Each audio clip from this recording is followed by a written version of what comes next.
आप लोगों को आप ही का चैनल में स्वागत है। तो आइए हम लोग देखते हैं कि कैसे इमेज निकालेंगे प्लेन में कैसे हम लोग इमेज निकालना सीखेंगे। आइए आज वही सीखने जा रहे हैं, लेकिन सबसे पहले आप लोग को कुछ बेसिक बातें जानना जरूरी है। इसको बनाने से पहले कुछ बेसिक बातें जानना जरूरी है। आइए उसको देख लेते हैं। पहले सबसे पहले क्वेश्चन समझिए क्या कह रहा है। यहां देखिए, कह रहा हमें इमेज चाहिए पॉइंट का। किस पॉइंट P का? किसके रिस्पेक्ट में? प्लेन के रिस्पेक्ट में। तो देखिए ये प्लेन हो गया, ये क्या हो गया? प्लेन। ये जो दिख रहा है ना, ये प्लेन हो गया मान लेते हैं। और इस प्लेन का और ये P और P का इमेज हम क्या मान लिए? Q है। तो हमें Q का कोऑर्डिनेट चाहिए। मान लिया कि Q का कोऑर्डिनेट है alpha beta and gamma. Alpha beta and gamma. Q का कोऑर्डिनेट क्या है बताइए? अल्फा बीटा और गामा। तो बताइए ये बातें आप लोग को समझ में आ गया? P क्वेश्चन समझ में आ गया आप लोग को?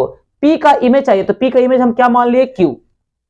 और जब हम P और Q को मिलाएंगे तो जहां पर लाइन प्लेन से मीट करेगा, जहां प्लेन पर मिलेगा वो लाइन, उस पॉइंट को हम R कर दिए। मतलब R जो है लाइन पर भी है और पॉइंट पर भी है। तो हमें किसका कोऑर्डिनेट चाहिए बताइए?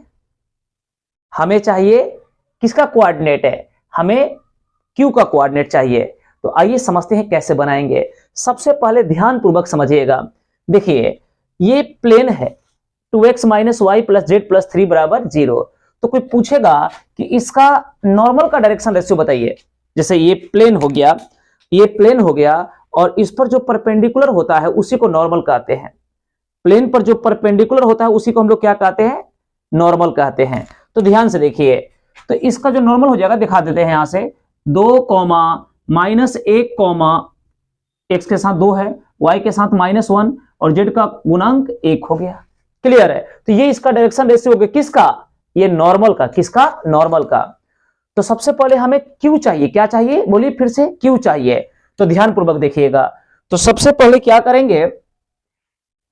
Step number 1। पहले बताइए क्वेश्चन समझ में आ गया? बोलिए हाँ या ना। बोलिए हाँ या ना। वेरी गुड है।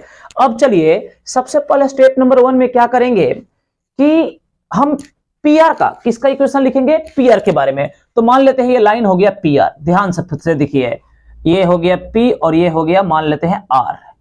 तो P का कोऑर्डिनेट दिया हुआ है, बताइए 1 3 और 4 दिया है ना। और इस लाइन का डायरेक्शन रेशियो भी हमें पता चल गया। क्या है बताइए? देख लीजिए यहां पर। अरे यही ना, वहां नॉर्मल है। तो ये हो जाएगा 2 कॉमा माइनस 1 कॉमा 1। इसको x1, इसको y1, इसको क्या कहते हैं? बोलिए z2। ये a और ये b और ये क्या कहलाता है? c। तो हम जानते हैं जब कोई लाइन एक पॉइंट से पास करे with direction ratio a b c हो तो उसका फॉर्मूला बोलिए आप लोग भी बोलिए क्या होता है? x minus x1 by a is equal to y minus y1 by b। अगला हम बोलेंगे, क्या बोलिएगा? ठीक है बोलिए आप, z minus z1 by c। यहां तक कोई दिक्कत है तो बताइए। बढ़िया समझ में आ गया? ओके। अब यहां पर ध्यान से देखिए, और x माइनस x1 और a का वैल्यू बताइए कितना है? x1 का वैल्यू है 1 और a का वैल्यू 2। आ रहा है समझ में? y माइनस y1 का वैल्यू बताइए, बोलिए 3, और b का वैल्यू बोलिए -1। z माइनस z1 का वैल्यू बोलिए 4 और c का वैल्यू बोलिए देख कर है 1। क्या ये बात भी आप लोग समझ गए? फॉर्मूला रख दिए बारी बारी से, और नीचे में ये a का मान हो गया, यहां b का मान, और यहां क्या। और स्टेप नंबर 1 में कोई दिक्कत है तो हमें बताइए, लजाइए मत, बोलिए। चलिए वेरी गुड है। अब स्टेप नंबर 2 में क्या करेंगे? इस लाइन पर का जनरल पॉइंट निकालेंगे। देखिए जनरल पॉइंट कैसे? इस लाइन पर पीआर पर कहीं भी हो सकता है, कहीं भी पीआर पर हो सकता है।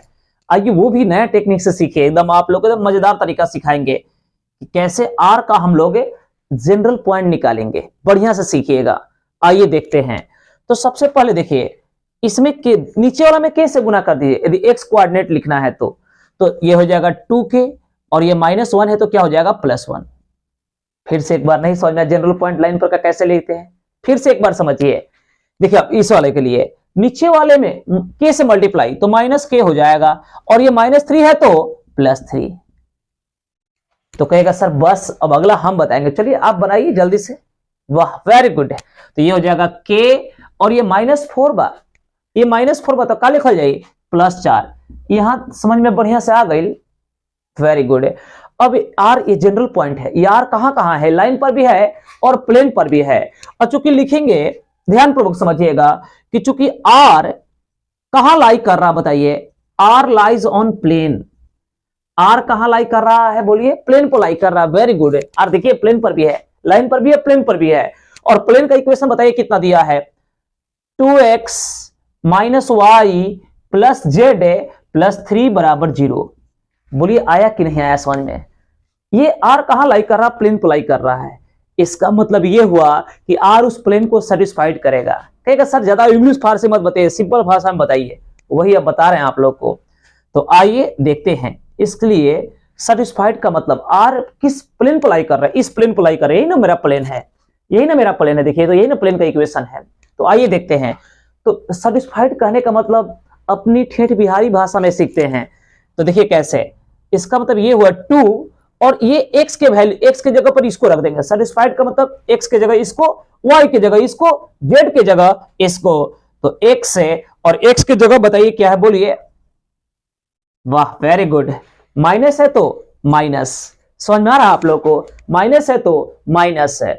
और y के जगह पर क्या रखेंगे बताइए, तो y के जगह पर रखेंगे -k+3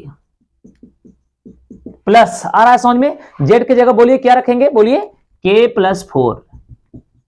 ये 2 है तो 2, x के जगह पर ये रख दिए, माइनस है तो माइनस, y के जगह पर ये रख दिए, और फिर प्लस है तो प्लस, z के जगह k+4 और प्लस में 3 है तो 3 = कितना है, 0। आ गया समझ में, वेरी गुड। तो सॉल्व कर लिया जाए, 2 दूनी का 4k हो जाएगा, 2 में 1 से मल्टीप्लाई करेंगे, बोलिए 2, माइनस माइनस बोलिए प्लस के, ये प्लस माइनस बताइए -3। क्या आ रहा बढ़िया से समझ में। अब बताइए k+4, अब प्लस में 3 है तो बोलिए 3 = 0। अब ये 3 से 3 कैंसिल हो गया, खत्म हो गया, कट गया। अब 4 गो के, 1 गो के 5, 1 गो के 6 गो के 2 और 4 बोलिए 6, और 6 प्लस में उधर जाएगा तो बताइए क्या हो जाएगा, माइनस में। तो 6k बराबर -6 है। और यहां से कह सकते हैं ध्यानपूर्वक है, k का वैल्यू कितना आ जाएगा, 6 से 6 एक बार में कट गया, तो k का वैल्यू कितना आ गया, -1। k का वैल्यू कितना आ गया बताइए, -1। क्या फिर से आप देखिए, दोनों स्टेप आप बेहतरीन ढंग से समझ गए हैं। हम क्या निकाल लिए, हम k का वैल्यू निकाल लिए। और जब k का वैल्यू इस जनरल पॉइंट में रख देंगे, यही जनरल पॉइंट है, तो हमें r का कोऑर्डिनेट पता चल जाएगा। क्या दोनों स्टेप समझ में आ गया। हमें टारगेट क्या है, हमें q चाहिए, किसका इमेज है, p का इमेज है। तो ध्यानपूर्वक समझिएगा। अब स्टेप नंबर 3 में चलते हैं। अब स्टेप नंबर 3 है, तनिक ध्यान से समझिएगा। अब स्टेप नंबर 3 में हम लोग क्या करेंगे कि ये जो k का वैल्यू आया है इसमें रख देंगे। तो जब k का वैल्यू इसमें रख देंगे तो थोड़ा ध्यान से देखिएगा क्या हो जाएगा, ध्यानपूर्वक है। तो k की जगह -1 रखेंगे तो ये हो जाएगा -2, और 1 में से 2 घटेगा, बोलिए -1। क्या आ रहा है समझ में। यहां पर k की जगह -1 तो 3 1 कितना, वेरी गुड। और अगला बोलिए k की जगह -1 रखेंगे तो 4 में से 1 घटेगा, कितना बचेगा, 3। r का जो कोऑर्डिनेट निकाले समझ में आ गया। फिर एक बार k की जगह -1 तो 1 - 2 -1, -1 तो -1 प्लस हो जाएगा, 3 1 4, -1 तो 4 में से 1 घटेगा, 3।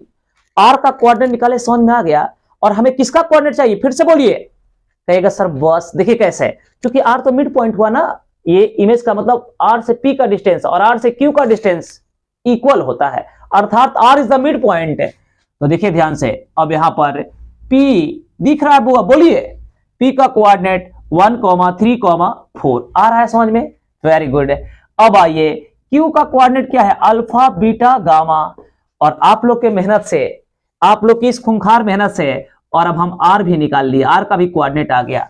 r का कोऑर्डिनेट कितना है बताइए, -1 4 और 3 आ रहा है समझ में। और ये मिड पॉइंट है, r क्या है बताइए, मिड पॉइंट। और मिड पॉइंट का फॉर्मूला होता है बीच वाला बराबर अगल प्लस बगल by 2, x1 plus x2 by 2, y coordinate y1 plus y2 by 2। तो यहां देखिए, यहां पर x1 x कोऑर्डिनेट 1 है, उधर q का देखिए अल्फा बाई 2, और ये किसके इक्वल होगा, ये -1 के इक्वल। क्या ये सब आता है समझ में ना? x1 प्लस x2/2 बराबर x, मतलब x बराबर x1 प्लस x2/2। अब बोलिए बीच वाला लिखवाइए 3 प्लस, अब y कोऑर्डिनेट देखिए बीटा, वाह वेरी गुड। अब y में कितना बोलिए 2 इज इक्वल टू, बताइए y कोऑर्डिनेट कितना है 4। अब अगला कहेगा सर बस अब हम लिखेंगे, तो कोई बात नहीं आप ही लिखिए, बोलिए। अब हम चुप है, बोलिए। वाह वेरी गुड है, ये हो जाएगा 4 plus gamma, 4 plus gamma by 2 is equal to बोलिए 3 है ना। और हमें हमारा टारगेट क्या है बताइए? बस समझ गए। अब आप कहना चाहते हैं कि सर रुक जाए अब हम बताएंगे, नहीं। तो ये देखिए क्रॉस मल्टीप्लीकेशन गुना कर देंगे तो हो जाएगा 1 प्लस अल्फा बराबर 2 में -1 से गुना करेंगे -2, और 1 प्लस में है उधर जाएगा तो बोलिए +1 है, उधर जाएगा तो -1 तो -3 हो जाएगा। अगला बीटा का मान निकाल लीजिए, तो 3 plus beta is equal to 4 में 2 से गुना करेंगे 8 है, और बीटा का वैल्यू बोलिए 8 में से 3 घटेगा, वाह वेरी गुड। अब 8 में से 3 घटे, अगला बोलिए अगला। हाँ ठीक है आप ही निकालिएगा भाई, यही नहीं छोटा मोटा चीज नहीं, अब पूरा एक और देंगे बनाने के लिए, उसको भी आप ही लोग को निकालना है। तो ये देखिए 4 प्लस गामा, 3 दूनी का बताइए 6, और गामा का वैल्यू आ गया 2, और हमें चाहिए था क्यू का कोऑर्डिनेट, और अल्फा बीटा गामा ही तो चाहिए था। सो इसलिए क्लियर हो गया कि जो क्यू का कोऑर्डिनेट आ गया, क्यू का कोऑर्डिनेट बताइए क्या आ गया, इसलिए क्लियर हो गया, क्लियरली क्यू का कोऑर्डिनेट आ गया -3, 5 और 2, और ये हम लोग का क्या हो गया आंसर। क्या ये तीनों स्टेप आप बेहतरीन ढंग से समझ गए? क्या आपको इमेज निकालने आ गया? तो कमेंट बॉक्स में जरूर लिखें, और अगला वीडियो में दूसरा मेथड से बताएंगे और मजा आएगा आप लोगों को। अभी तो इंक खत्म हो गया है ना, तो भरेंगे तो फिर तो पहले एक बना कर दिखाइए, ऐसा ही बना कर दिखाइए, तो वो बता देंगे तो ये बनेगा नहीं कीजिएगा आप लोग, तो पहले क्या कीजिए एक बना कर दिखाइएगा। अच्छा क्वेश्चन दे रहे हैं भाई, दे रहे हैं, तो ये हो गया आंसर। अब आइए, अब हम लोग क्या करेंगे कि ये क्यू इमेज है, मेरा इमेज निकालना था, हो गया। अब आइए सबसे पहले मान लेते हैं ये प्लेन है, ये प्लेन है 2x plus Y plus Z -16 बराबर 0, ये प्लेन है, और ये पॉइंट P है 3, 5, 7। फटाफट इसका इमेज निकाल कर दिखाइए, क्यू निकाल कर दिखाइए फटाफट। किसका? आप लोग इसका इमेज निकाल कर दिखाइए, मतलब क्यू का कोऑर्डिनेट आप लोग क्या होगा ये निकाल कर आप दिखाइए। समझ में आ गया? मतलब ये क्यू P का इमेज क्या होगा, जल्दी से बनाकर कमेंट बॉक्स में जरूर लिखिए। तो अभी के लिए इतना ही, बहुत ही जल्द अगला वीडियो जाएगा इसी क्वेश्चन का दूसरा मेथड, तो देखना ना भूलें, बहुत ही जल्द आपसे मिल रहे हैं।